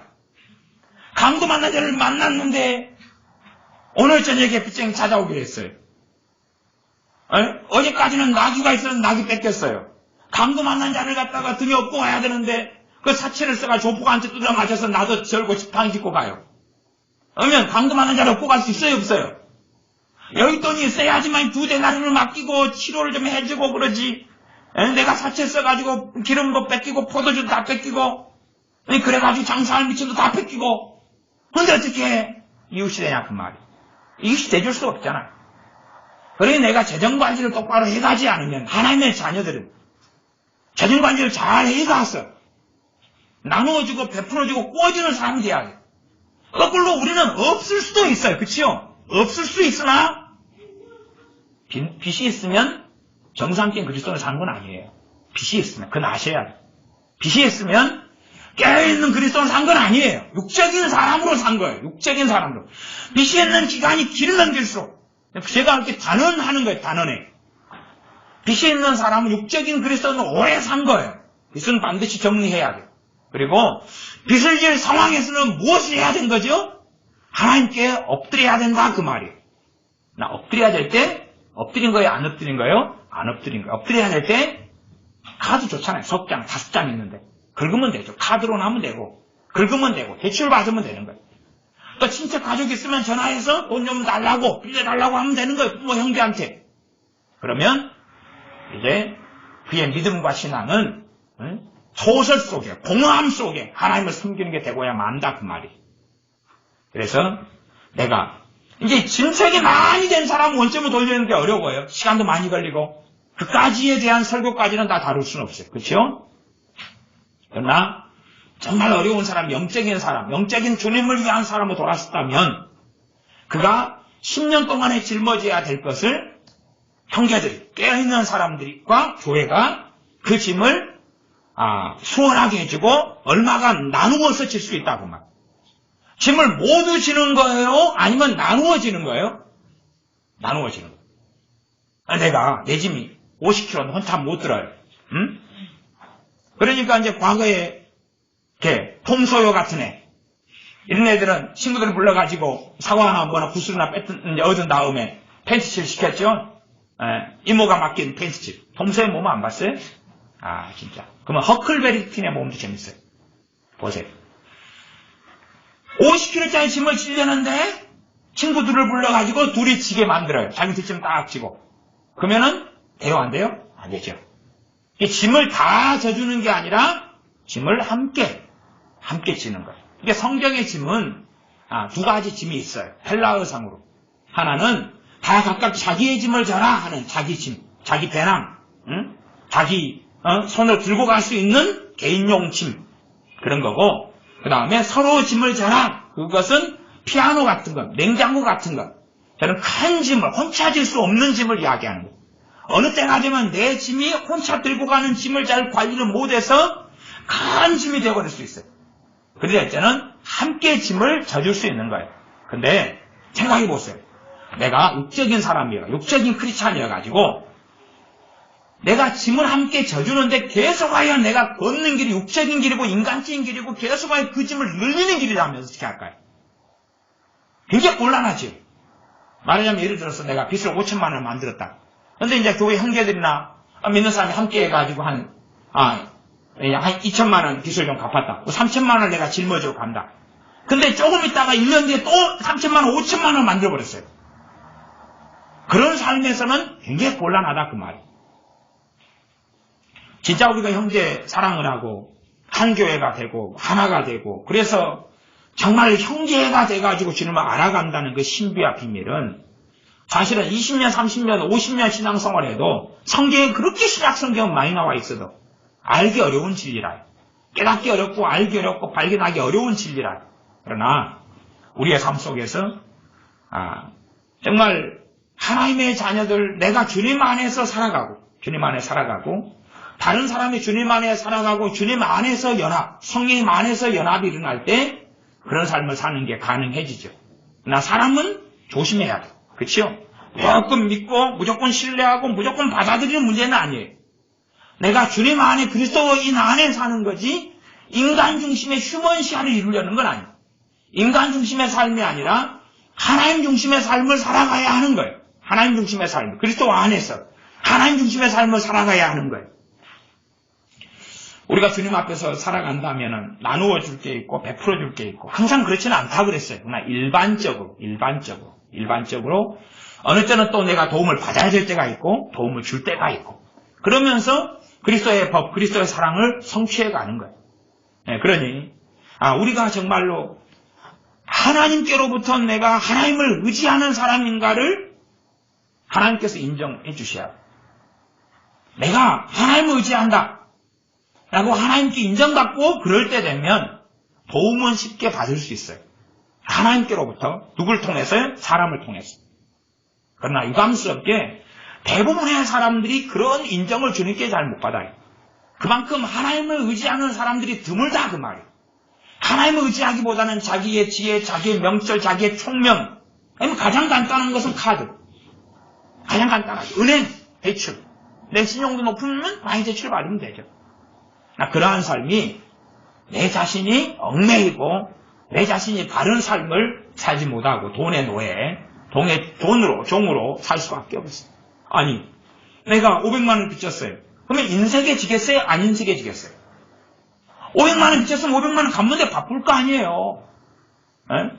그러면 예를 들어서 내가 여윳돈이 1000만 원 있다.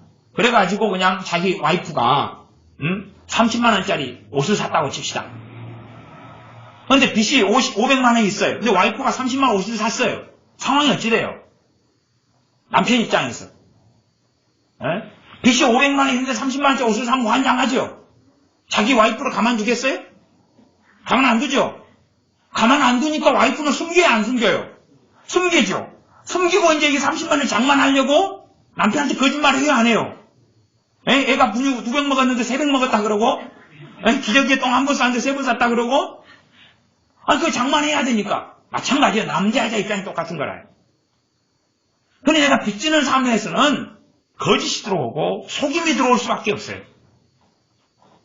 함께 부부가, 그래서 이 빚 문제는 사실은 부부가 항상 투명해야, 돈 문제가 투명하지 않으면 부부로서는 살지 못해요.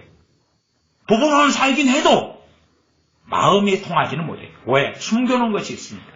그게 참 문제예요. 사실은 우리 남자들이 항상 문제가 되죠. 남자들은 숨겨놓은 빚 문제를 가져요. 숨겨놓은 빚 문제를 가진 남자들이 한 절반 이상. 숨겨놓은 빚 문제를 절반 이상 가져요. 남자들이. 그러니까 아가씨들은 나중에 결혼할 때 아셔야 돼요. 아무리 사랑해도 그 남자가 빚 문제를 가지고 있는 남자일 가능성이 몇 프로라고요?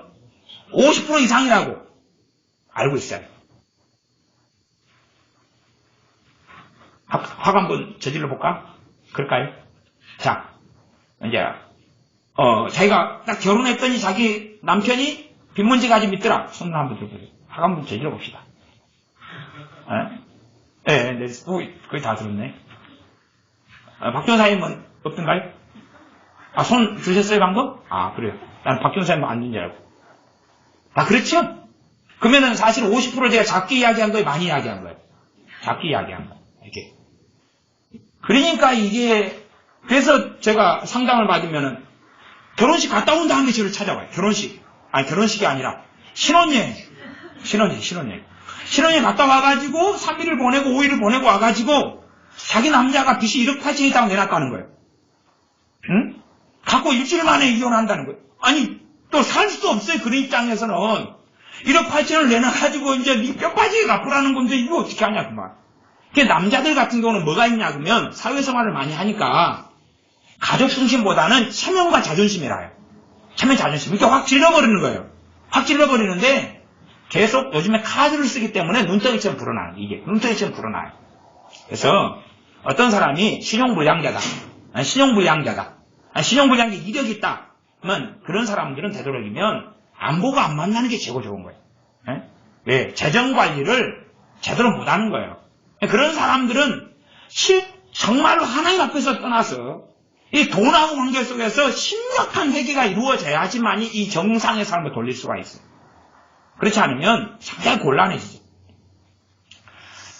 그래서 우리가 재정관리를 잘 해야 되는데 특별히 남자들 같은 경우는 이게 심각. 여자들은 그래도 애 낳고 사니까 자기 자식이 있으니까 사고를 쳐요, 안 쳐요? 잘 안 치죠.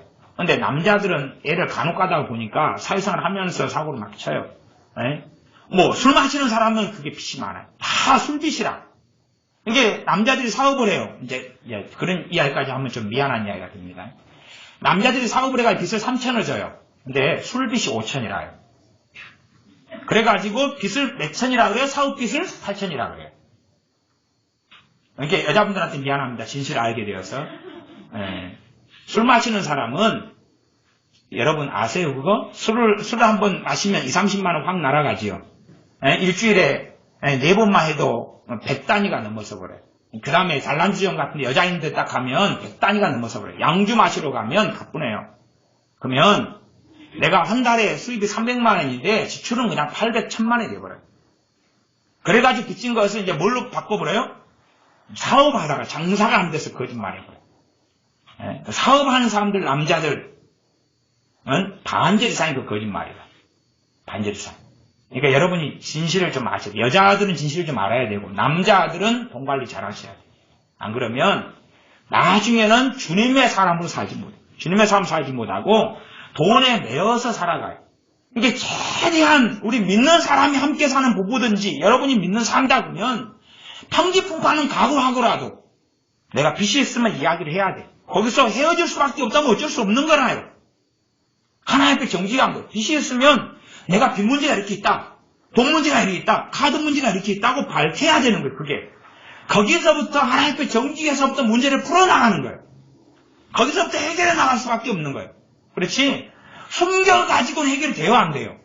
사람의 수입이라는 것은 특별한 일이 아닌 한은 고정적이에요. 고정적이에요.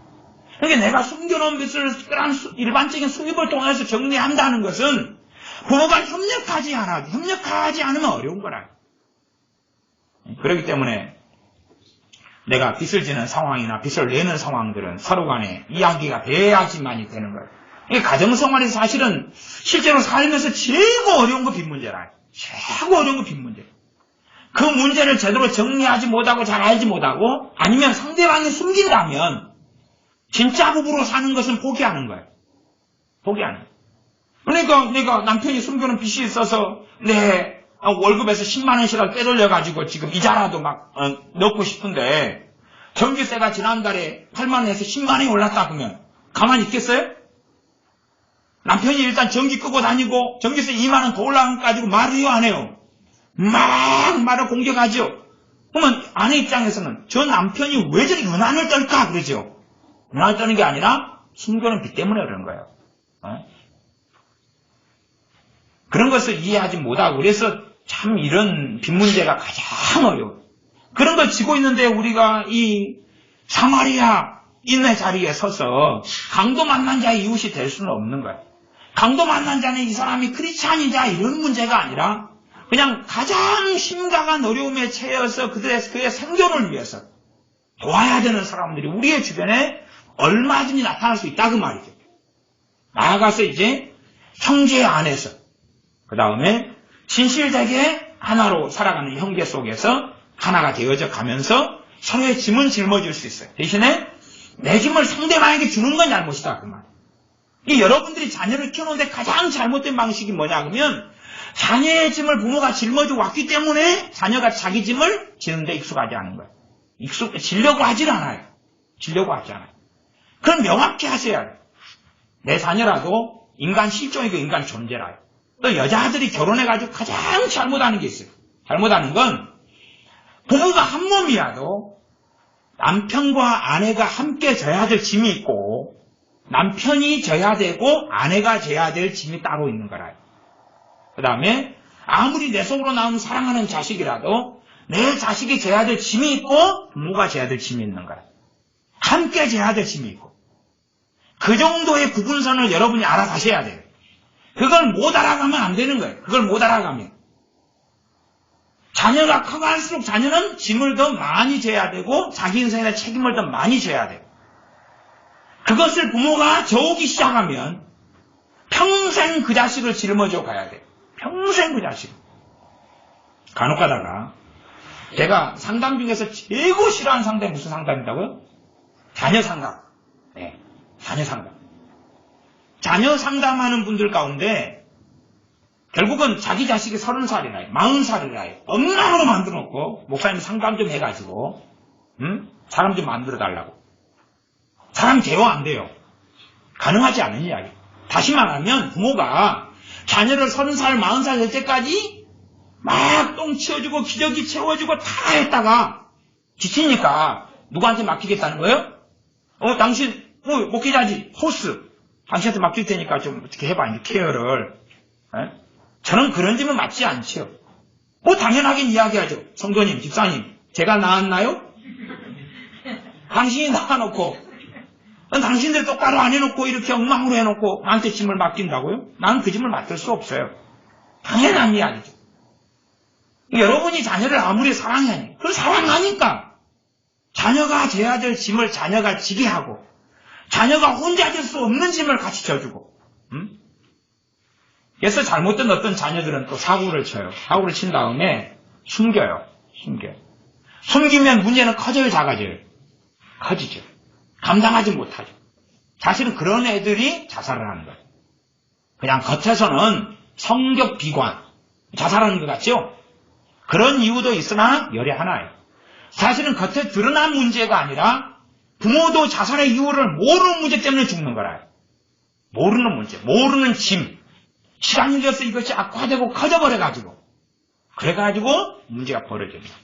그러니까 자녀도 자기가 지금 숨겨놓은 게 있으면 자기도 괴롭고 부모도 괴롭더라도 아니면 전문용어로 뒤지게 맞더라도 이야기를 해야 된다 그 말이에요. 그래서 함께 짐을 져가지고 케어 나가고 정리해 나가기 시작해야 된다 그 말이에요. 안 그러면 점점 악화돼가는 거예요. 점점 악화돼요. 어려운 이야기만 하고 말씀을 마감합니다. 이게 빚 문제나 재정 문제는 진짜 어려운 거예요. 제가 안 하는 것 중에 하나가 재정 강의 안 하잖아요. 일확천금을 원하는 사람들, 애원받으면 처리될 거라고 생각하는 사람들 때문에 안 하는 거라. 정말 어렵거든요.